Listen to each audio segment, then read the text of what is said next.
লোক, তুমি তো মানুষের কোনো উপকার বা ক্ষতি করতে পারো না। আমার বন্ধুরা বারবার একটু হালকা করে বোঝার চেষ্টা করো। একটা জান্নাতি পাথর পৃথিবীর বুকে আসার পরেও মানুষের যদি কোনো উপকার বা ক্ষতি করতে না পারে, তাহলে পরে আপনার হাতের আঙ্গুলের আংটিটা কেমন করে আপনাকে বিপদ থেকে বাঁচাতে পারে?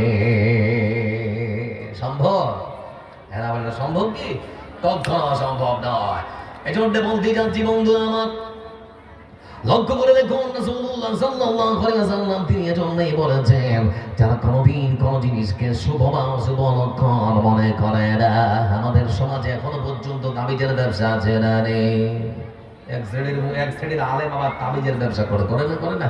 হ্যাঁ না করে না? আমার বন্ধুর লক্ষ্য করে দেখুন, এ সমাজের মধ্যে তাবিজের ব্যবসা চলে। আজ থেকে আনুমানিক 10-12 বছর 15 বছর আগে আমরা দেখতাম আমাদের গ্রামাঞ্চলে সাপুরে সাপ খেলা দেখাতে আসতে। আপনাদের দিকে এখন আছে কি? এখন আছে সাপুরে সাপ খেলা দেখাতে আছে। আর ঠান্ডার সময় সিজন গুলোতে দেখবেন বেশি আছে। সাপ খেলা দেখানোর পরে তারা তখন মায়েদের উদ্দেশ্যে বলে, এই ঠান্ডার সময় কার ছেলে বিছানায় পেশাব করে, তাবিজ লে গলায় পরিয়ে দে, ছেলে বিছানায় পেশাব করে দেয় না। দাম মাত্র 50 টাকা কিংবা 1 কিলো চাল। মা মনে মনে ভাবলো, সারাটা রাত ধরে রাতের বেলা আমার সন্তান বিছানায় পেশাব করে, প্রতিদিন সকালবেলায় 1 গাড়া করে কাপড় খুঁজতে হয়, পরিষ্কার করতে হয়, ভালো লাগে না। যাকে 1খানা তাবিজ কিনবো, সুন্দর করে গলায় ঝোলাবো, তাহলে তো পরে আমার সন্তান আর বিছানায় পেশাব করবে না। সেই জন্য মার মনের মধ্যে বিশ্বাস আর আকীদা, তাবিজ সুন্দর করে নিয়েছে, গলার মধ্যে ঝুলিয়েছে, কোমরে বেঁধেছে। মার মনের মধ্যে বিশ্বাস, শরীরের মধ্যে তাবিজ আছে, ছেলে বিছানায় পেশাব করতে পারে না। সকালবেলা মনের আনন্দে সুন্দর করে বিছানা তুলছে। আমার বন্ধুরা বিছানা তুলতে গিয়ে মা হতবাক, প্রতিদিন আমার সন্তান বিছানায় পেশাব করে। বন্ধু আমার 500 গ্রাম, আজকে আমার সন্তান পুরো 1 কিলো ঢেলেছে। তাবিজের কোনো ক্ষমতা আছে যে পেশাব আটকাতে পারবে? এরা বলে না পারবে কি? সম্ভব নয়। এজন্য বলছিলাম, সর্বশক্তিমান যিনি, তিনি কে? জীবন মরণের মালিক যিনি, তিনি কে? রিজিকের মালিক, সন্তান দেওয়ার মালিক কে? কোন পীর দিতে পারে নাকি? আবার আমি কলকাতার মেমারি মাদ্রাসার ছাত্র, আমার বাড়ি যদিও দক্ষিণ দিনাজপুর, কিন্তু আপনাদেরকে একটা কথা বলি, আমার বন্ধুরা আমাদের কাছ থেকে বিদায় নিয়েছেন বেশ কিছু আলেম। আমাদের মাথার তার, চোখের মণি, কলিজার টুকরো শেখ আইনুল বারী চলে গেছেন আমাদের কাছ থেকে। ঐতিহাসিক বক্তা গোলাম আহমদ মর্তুজা সাহেব, তিনি একটা বই লিখেছিলেন। এমনই একজন উদার মন মানসিকতার মানুষ, সব ধর্মকে সম্মান করতে শিখিয়েছেন আমাদেরকে। আর তিনি তার মসজিদে দাঁড়িয়ে, মিম্বারে দাঁড়িয়ে বক্তব্যের মাঝে তিনি বলতেন, তোমরা যারা আমাদের মাদ্রাসায় লেখাপড়া করো, তোমাদের উদ্দেশ্যে বলছি, তোমরা যারা হানাফি মাযহাব অনুসরণ করো, শুনে নাও, তোমরা যদি আমাদের দেহ হও, তোমরা যদি আমার দেহ হও, আহলে হাদিসের বাচ্চারা কিন্তু আমার প্রাণ। খবরদার তাদের উপর তোমরা কটু মন্তব্য করবে না, তাদের ধমকাবে না, চমকাবে না। এমনই একজন মানুষ, সমস্ত মানুষকে এক ছাতার তলে কেমন করে নিয়ে আসা যায় সেই চিন্তা ভাবনাটা তার ছিল, আমরা লক্ষ্য করে দেখেছিলাম। তো তিনি বক্তব্যের মাঝে বলছিলেন, আমি একটা বই লিখলাম সুন্দর করে ভারত স্বাধীনে মুসলমানদের অবদান সম্পর্কে। সেই বইটা লেখার পর বইয়ের হেডলাইনে কি লিখবো, তো লিখতে গিয়ে আমি তখন মনের রাগে, দুঃখে আর আক্রোশে লিখে দিলাম, তুই শালা চুপ কর। এটা হচ্ছে বইয়ের হেডলাইন। বইয়ের হেডলাইন কি? তুই শালা চুপ কর। তার মানে ভারত স্বাধীন করলাম আমরা, আর আমাদের কাছে সার্টিফিকেট চাওয়া হচ্ছে। আমার বন্ধুরা, মুসলমানদেরকে নানান রকম করে হেনস্থা খেলা। এখন তো রাজনীতি মানে চারিদিকে, ভারতবর্ষের মাটিতে তাজমহল থেকে শীষমহল, দেওয়ানিয়াম থেকে দেওয়ানি খাস, এমনকি দিল্লির মানে লালকেল্লা, এমনকি ভারতবর্ষের পতাকা আমার মন সোরাইয়া তৈয়বা তিনি সুন্দর করে নির্মাণ করেছেন। ভারতবর্ষের চলমান রাজনীতির সমালোচনার আঙিনায় আমার মনটার নামটা পর্যন্ত আজকে হারিয়ে যেতে শুরু করেছে। মুসলমানরা আমার মনে রাখতে চায় না। এজন্য বলতে যাচ্ছি বন্ধু আমার, ভারত স্বাধীনে মুসলমানদের অবদান শুধুমাত্র নয়, প্রত্যেকটা জায়গায় মুসলমানদের অবদানকে অস্বীকার করার কোন রকমের কোন ফাঁক আমরা রাখি, যার প্রমাণ 1983 সালে কপিল দেবেরা বলে, ভারতবর্ষের মাটিতে, ভারতবর্ষে যখন প্রথমবার ক্রিকেটে চ্যাম্পিয়ন হয় একটু কোনো মুসলমানদের অবদান ছিল। দীর্ঘ 28 বছর পর মহেন্দ্র সিং ধোনির নেতৃত্বে ভারতবর্ষের মাটিতে 2011 সালে শ্রীলঙ্কার বিরুদ্ধে মুসলমানরা যখন আবার বিজয়ী হয়, ওয়ার্ল্ড কাপ যখন জিতে, ঠিক সেই সময় মুসলমানদের অবদান ছিল না? ছিল না? এখন বর্তমান ফাইনাল পর্যন্ত উঠার পেছনে মুসলমানদের অবদান ছিল। মোহাম্মদ শামিকে নেচার পর ম্যাচ বসিয়ে রাখা হয়েছিল নানান রকম কারণ দেখিয়ে, অজুহাত দেখিয়ে। তিনি যখন সুযোগ পেলেন 5টা আর 7টা উইকেট পেয়ে তিনি প্রমাণ করেছেন, আমি মোহাম্মদ শামি দেশকে ভালোবাসি, আমি কারো থেকে কোনো অংশে কম নয়। আমরা হচ্ছে সেই মুসলমান। ভারতবর্ষের বাড়ি থেকে কিছুদিন আগে আমরা লক্ষ্য করে দেখলাম ভারতবর্ষের মহাকাশ গবেষণা সংস্থা ইসরোর পক্ষ থেকে চন্দ্রযান 3কে চাঁদের দক্ষিণ মেরুতে অবতরণ করা হয়েছে। সেখানে মুসলমানদের অবদান আছে না? এগুলো বলুন, এটা আপনার আছে না? রে চোদ্দে মনে রাখবেন বন্ধু আমার, এই পৃথিবীর বুকে বিশেষ করে ভারতবর্ষের বাড়িতে মুসলমান আমরা যদি নিজেদের ইতিহাস ভুলে যাই না, তাহলে পরে এই জাতির অধপতন হতে আর বেশি দিন দেরি লাগবে না। এজন্য অন্তত ইতিহাসগুলোকে স্মরণ করার আপনাদের বাচ্চাদেরকে। আজকে প্রত্যেকটা ট্রেন স্টেশনে যান, দেখবেন মোদিজির থবড়াটা সুন্দর করে, আর পাশে চন্দ্রযান 3 দেখতে পাচ্ছেন না? হ্যাঁ আপনারা দেখতে পাচ্ছেন না? সুন্দর করে রাজনীতি কেমন করে করতে হয় তিনি সেটা সুন্দর করে ভালো জানেন। মানে এমন একটা ভাব ভারতবর্ষের ন্যাশনাল মিডিয়া, সাংবাদিক যারা চাটুকার মিডিয়া, তারা পর্যন্ত এমন ভাবে জিনিসটাকে দেখালো সারা পৃথিবীর বুকে, পুরো কৃতিত্বটাই মনে হচ্ছে ভারতবর্ষের প্রধান সেবক নরেন্দ্র দামোদর দাস মোদীর।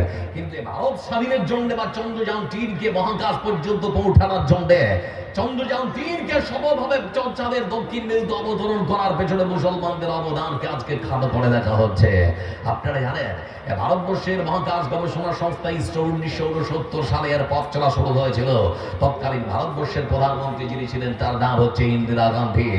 এই ইন্দিরা গান্ধীর আমলে 1969 সালে মহাকাশ গবেষণা সংস্থা তৈরির পেছনে একজন মুসলমানের নাম ছিল সব থেকে অগ্রণী, সব থেকে আগে, সব থেকে বেশি অবদান রেখেছিলেন একজন মুসলমান তৎকালীন টকবকে যুবক, যার নাম হচ্ছে আবুল কালাম আজাদ। তার মানে আমাদের প্রাক্তন রাষ্ট্রপতি। আমার বন্ধুরা, আমরা মুসলমানরা কোনো অংশে কম নয়, কিন্তু তার নামটাও একবারের জন্য আমরা দেখলাম না টেলিভিশনের পর্দায়, আমরা দেখলাম না যে তার নামটা একবারের জন্য কেউ প্রকাশ করেনি।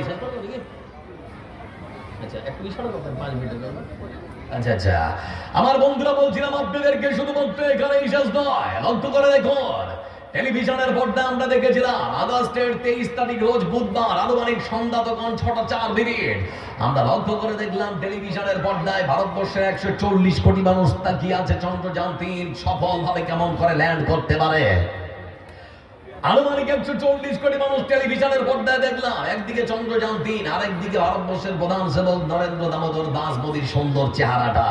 কিন্তু যারা চন্দ্রযান 3কে চাঁদের মাটি পর্যন্ত পৌঁছানোর জন্য অবদান রাখলো, তাদের নামটা, সেই সমস্ত মানুষগুলোর নামটা পর্যন্ত আমরা একটাবারের জন্য শুনলাম না। আপনারা অবাক হয়ে যাবেন। আপনাদের একটা শামশেরগঞ্জ বিধানসভা পড়ে নাকি? এটা কি? আমার বন্ধুরা আপনাদেরকে বলতে যাচ্ছি, আপনাদের মুর্শিদাবাদের শামশেরগঞ্জ বিধানসভা পুটিমারি গ্রামের একজন মানুষ, একজন যুবক, যার নাম হচ্ছে তেশি কলুয়ারা। আমার ভাই সুন্দর করে তার দক্ষতাকে কাজে লাগিয়েছেন চন্দ্রযান 3কে চাঁদের মাটিতে পৌঁছাবার জন্য। তার নামটা একবারের জন্য শুনলাম না। শুধুমাত্র কি এখানেই শেষ না, আপনাদের পার্শ্ববর্তী যে জেলা, যার নাম হচ্ছে বীরভূম, বীরভূমের বিরাজপুরের বাড়িতে আর একজন যুবক, যার নাম হচ্ছে মোশাররফ হোসেন। আমার বন্ধুরা, এই মোশাররফ হোসেনের কাজটা ছিল খুবই শক্ত, খুবই কঠিন, খুবই হার্ড। এর কাজ ছিল তাপমাত্রার, মানে চাঁদের মাটির তাপমাত্রার ঘনত্বের পরিমাপ করার প্লাজমায় বিশাল বড় কঠিন কাজ দেওয়া হয়েছিল তাকে। এটা কেন জানেন? যাতে করে চন্দ্রযান 3 সুন্দরভাবে ল্যান্ড করতে পারে, কোন রকম যেন অসুবিধার সম্মুখীন না হয়, আর যদি হয় তাহলে যেন দোষারোপটা সহজে মুসলমানদের ঘাড়ে চাপানো যায় নাকি। এজন্যই মূলত বলা হয় দেওয়া হয়েছিল। কিন্তু এত সুন্দর করে নিজের দক্ষতাকে কাজে লাগালেন যে ভাই আমার, তার নামটা পর্যন্ত টেলিভিশনের পর্দায় একবারও শুনলাম না। আমার বন্ধুরা, শুধুমাত্র এখানেই শেষ নয়, ইতিহাস ভালো করে পড়ে দেখুন, লক্ষ্য করে দেখুন বিহারের ভাগলপুরের আরেকজন বাসিন্দা, আরেকজন টকবকে যুবক, তরুণ উদীয়মান যুবক, যার নাম হচ্ছে বন্ধু আমার মোহাম্মদ সাব্বিরের খবর ভারতবর্ষকে এক আলাদা জায়গায় পৌঁছে দিয়েছে। তার নামটা একবারের জন্য শুনলাম না। কিষানগঞ্জের শিবাঞ্চল অর্থাৎ বারশোয়ের আর একজন বাসিন্দা, তার নামটা একবারও শুনতে পাইনি। ভারতবর্ষের বাড়িতে আসামে এনপিআর এনআরসিসি এর নাম করে মুসলমান খেদাও যে করা হয়েছিল, সেই আসামের মাটিতে ভাগলপুরের আর একজন বাসিন্দা, যার নাম হলো বন্ধু আমার, যার মুসলমান আর একজন যুবক, তার নামটা আমরা একবারের জন্য শুনতে পারলাম না, মোহাম্মদ বাহারুল ইসলাম। এ হচ্ছে আমাদের দুঃখ রাখবেন কথা। এজন্য বলছি বন্ধু আমার, যারা যুবক, তোমাদেরকে বলি, ইসলাম পৃথিবীর মানুষকে শিখিয়েছে সততা, নম্রতা, ভদ্রতা, মানবতা, মানুষের সেবা, সমস্ত ধর্মকে সম্মান করার শিক্ষা দিয়েছে ইসলাম। ইসলামের শিক্ষাই হলো ছোটকে স্নেহ করতে হয়, বড়কে সম্মান করতে হয়, যারা করে না ফালাইসা বিল্লাহ, ওরা আমার দলেরই নয়। এজন্য সমাজ যদি সংস্করণ করতে যান, সমাজ যদি পরিশুদ্ধ করতে যান, রাসূল সাল্লাল্লাহু আলাইহি সাল্লামের আদর্শ গ্রহণ করুন। তিনি যুবকদের কাছে ছিলেন একজন আদর্শবান যুবক, তিনি মায়ের কাছে ছিলেন একজন আদর্শ সুসন্তান, স্ত্রীর কাছে ছিলেন একজন আদর্শ স্বামী। এজন্য পৃথিবীর বুকে যদি আদর্শ শিখতে হয়, তাহলে রাসূল সাল্লাল্লাহু আলাইহি সাল্লামের কাছ থেকে ঋণ আর মাত্র 1 মিনিট। যুবক, তুমি মনে করছো আমার জন্য আদর্শ হচ্ছে শাহরুখ খান, তোমাকে কি শিখিয়েছে? A2-3 মোবাইলের মধ্যে কেমন করে জুয়া খেলতে হয় তার শিক্ষা দিয়েছে তোমাকে। মানে আমার জন্য আদর্শ হচ্ছে সৌরভ গাঙ্গুলি, কি শিখিয়েছে? ড্রিম ইলেভেন কেমন করে মোবাইলের মধ্যে জুয়া খেলতে হয় তার শিক্ষা দিয়েছে। বলে আমার জন্য আদর্শ হচ্ছে প্রসেনজিৎ চক্রবর্তী, কি শিখিয়েছে তোমাকে? রামি সার্কেল মোবাইলের মধ্যে কেমন করে জুয়া খেলতে হয়। এই সমস্ত যারা তোমাদের আইকন, যারা তোমরা যাদেরকে আদর্শ মনে করো, এরা তোমাদের জীবনটাকে নষ্ট করে দিয়েছে। আর আজকের নেতা যারা, তাদেরকে তোমরা যদি আদর্শ মনে করো, এরা তোমাদের হাত থেকে কেড়ে নিয়েছে বই, খাতা, কলম, পরিবর্তে তুলে দিয়েছে বোমা, পিস্তল আর তরবারি। আদর্শ যদি নিতে হয়, তাহলে আবারও ফিরে আসো ইসলামের সুশীতল ছায়া তলে, তাহলে পরে দেখবে এই পৃথিবীতেও তুমি সুখ শান্তিতে বসবাস করতে পারবে, পরকালীন জীবনটাও তোমার খুব সুখময় হবে। আল্লাহর কাছে সর্বশেষ দোয়া করে রাব্বুল আলামিন, পৃথিবীর বুকে সরকারের সমস্ত রকমের স্বৈরাচারী শাসনামল থেকে তুমি আমাদেরকে রক্ষা করো।